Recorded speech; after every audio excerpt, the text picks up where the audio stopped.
If you are still sending cold DMs, like are you doing anything with email or just trying to pitch people, that is awful. Those ways of outreach are dead. They were left in 2020. But lucky for you, there is a new way to do outreach. A way that actually works and a way that not every guru will just saturate. Over the past 6 years, I've been able to acquire some big dog clients with over 20 million followers. And so my main target market for a long time was influencers. And those are probably the hardest people to target with an Instagram cold DM because they get stuff every day. So what a lot of people have been doing recently is they've been starting to send assets as asset-based outreach. And that's good, but most people's assets suck. A lot of people are sending YouTube scripts or YouTube ideas, which at the end of the day is cool. But I get one of those every other day and I have like 16K followers. Just imagine these big dogs that have actual followers and actual audiences. They don't care about your free script. I could personally run my channel off of free edits and free scripts forever based on the amount of people that are sending me assets. And so there's two things that you need to do to actually make this work. One, you need to have an actual good asset. Most people's assets actually suck. Anyone can use Claude to just write a script for someone. And so that's not hard, that's easy. But the hard part is doing this at scale. If you're going out there and actually building these assets, it is very hard to do at scale. And so the one thing that I would recommend you do is start to do more. And the way you do that is by leveraging AI. And in this video, I'm gonna show you the exact make.com automation that I personally use in my company to do mass outbound of assets, i.e. Google Doc audits. And so if you want to see the exact way that I'm doing this and the way that you can leverage this as well to be able to acquire infinite amount of clients, just go ahead and watch this video all the way to the end. Also, I have the full make.com blueprint in the description, and on that it will show you how to import it, copy paste it to your site so you don't have to spend time building this out and you can just steal my work for free. And as always, if you have any questions or suggestions, just drop them in the comments. Let's get into it. All right, so let's get right into it. Before you click off of this video and say this is too complicated, I want to break this down. It's very, very simple. The reason this is a big automation is because we use routers a lot. Depending on certain situations, we reroute where certain things go in the make.com automation, right? Everything follows this same structure. It gets inputted into an Airtable database. So we have a future runs record, which I'll show you in a second. We delete the future runs record. It comes in through a webhook. Then we set the variables. Then we create a leads record, right? Now on the router, basically we're determining if they have, this first router is gonna determine if their business name exists. So whether we're gonna put the business name on the document or whether we're gonna put their personal name on the document. The second router is basically if their social media link exists or if it is an Instagram. And keep in mind, this is the same as this piece down here, right? If there is an Instagram, we're gonna text parse their username and actually you'll get info from their Instagram profile, download their profile picture, etc.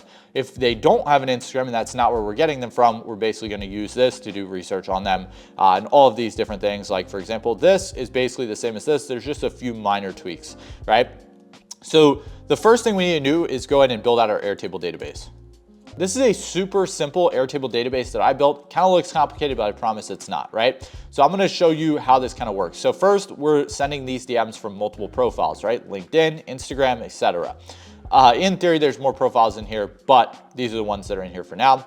We also have our pipeline stage so that we can sort people in a pipeline on a Kanban view if we ever want to do that based on are they qualified, is there a report generated? And these pipeline stages are a lookup field from over here so that we can pull in these values about their showed, their call booked, etc. So we use this as our CRM for this specific outreach campaign. I recommend having one main CRM for all of your campaigns. I use Go High Level personally, and also a CRM for specific campaigns like this outreach campaign, like paid ads campaigns, certain things like that. They should have different CRMs. So there's three main tables inside of this database. There's the leads, the pipeline stages, which I showed you a second ago. Super easy to set this up to have all the different pipeline stages in here and also order them. And then also your future runs, right? These future runs are gonna be the basically staging phase for these things. So we can put them in here, or we can even use like a tally form to get them in here, or even like an Airtable form to put them in here. This will make it a lot easier if you're using setters or you have multiple people working on this type of campaign. So a few things to note in here. These are the fields that we're pulling in. Their first name, their last name. This lead name field is just a first name and last name combined. I like to separate them out and have a field with both of them because it just makes things a lot easier inside of the make.com automation. Then we have their email, their business name, the business type. If you're targeting multiple businesses, you can change the business type in there. The website, their social URL, and their email CC. This is going to be generated based on if their name is like, say, John, and their website is, let's just say it's google.com, or let's say it's copilot.co, right? I just made that up.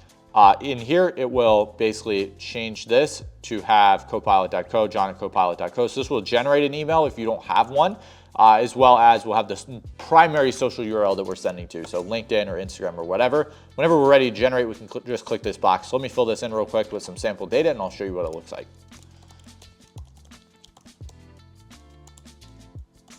Whenever we're ready to generate, we'll just check the box and it will fire off an automation inside of Make to send the webhook, right? So this is what it looks like. I'm not going to show this because it has the webhook URL right here and I don't want you to just steal mine.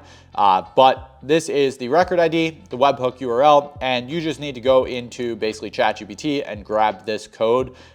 Pretty simple. We're just basically posting the record ID is all we need to do to make.com. When that comes through over here, we can see if I turn this on, for example, and then I run a test over here. You could just test it, make sure it runs, and all the data comes through, right? So this is the way the record is formatted. It just basically has the record ID.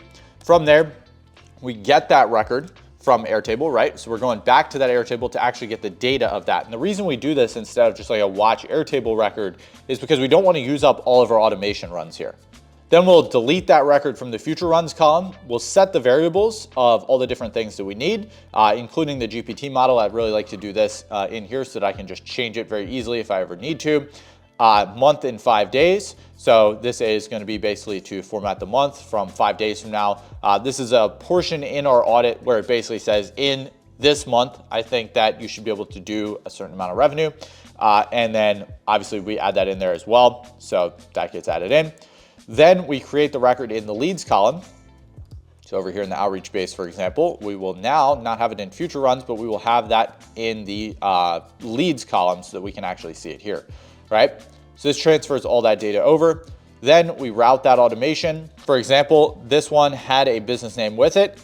It extracted the username, so it got my Instagram username. Then it got my profile info inside of here based on the username.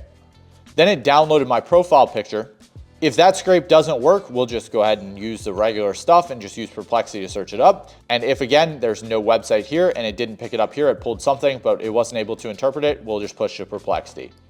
Now, if it was able to get that, we'll feed all of that data to Perplexity and we'll tell it to do research on that person.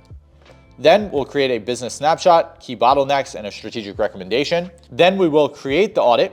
If there's a profile picture, then we'll replace it with their profile picture on that Google document. Then we'll update the record in Airtable to actually have the audit link.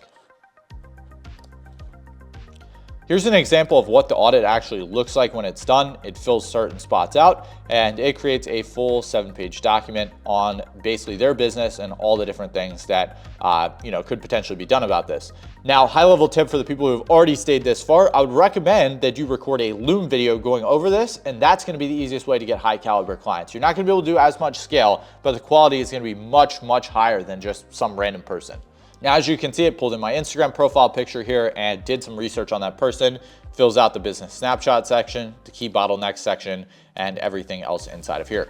Now, this business snapshot is set up as a message and assistant inside of ChatGPT. So if you go to platform.openai.com, you can set up specific custom GPTs basically to be used through the API, to be used through Make or Zapier or wherever you're using those things, right? So in here, we're just gonna feed it, give me the business snapshot for the following company, and it's prompted on that business snapshot. So inside of the Outreach Builder, this is the exact prompt that we use, right? We tell it to act as an expert, persuasive, direct response copywriter and to write these certain things based on their current strengths, their growth opportunities. This is the format for the business snapshot, the key bottlenecks. Another important thing when prompting ChatGPT is to upload a lot of things to ChatGPT to use as vector references. For example, in here, I uploaded our agency ICP, uploaded an SOP that I have on cold video pitches, uploaded a sample scaling audit, and then I also uploaded an ICP analysis for us. So inside of here, it will spit this all out in the exact format that we need it. And we also tell it to send it directly to a business client. Basically, don't put any other information as far as like, here is your generation or anything like that on that document inside of here. Also recommend turning your temperature down to around 0.3 and your top P up to around 0.9, 0.95, somewhere in there, You want it to be relatively high, but not all the way up. That's going to basically give you better results for this specific type of outreach. So here's an example of what our scaling audits look like, right? So we have scaling audit, and then we just use custom variables inside of Google Docs. So we have an API template that we always set up for anything that we're doing in a Google Doc. And we basically use this custom value name, company name, first name, all of these different things. And then we're able to pull this stuff in. Now, this is what gets replaced with the profile picture. So it's important to have something there. And you can see the business snapshot is here. And there's certain things that are evergreen. For example, the funnel structure is evergreen because I want to have this picture in here talking about the funnel structure. And I want it to link out to these Lucid charts. Things aren't. What I do, for example, my AI infrastructure chart, this is obviously evergreen. This is something I use for everybody. It's not like I'm custom building this for everyone, but I don't need them to know that. I want them to think that I went out of my way to put it in there. So I leave it in there. I also talk about results in here, and I also talk about next steps. At the end of this, I basically say either we can hop on a call or we can just, continue it, and I can send you a detailed implementation plan, tell you how this all works, and then I tell them that we have limited availability. So this is what our API template looks like. So we have one folder that's basically set up to handle everything in Google Drive, and then we just fill in these variables inside of here based on their name, their business name, everything like that. We just fill in the variables inside of here.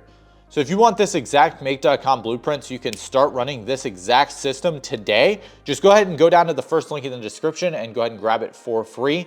Otherwise, go watch this video, which I think is going to be super, super valuable for you if you like this one. And don't forget to drop me a sub for more sauce like this 3 times a week.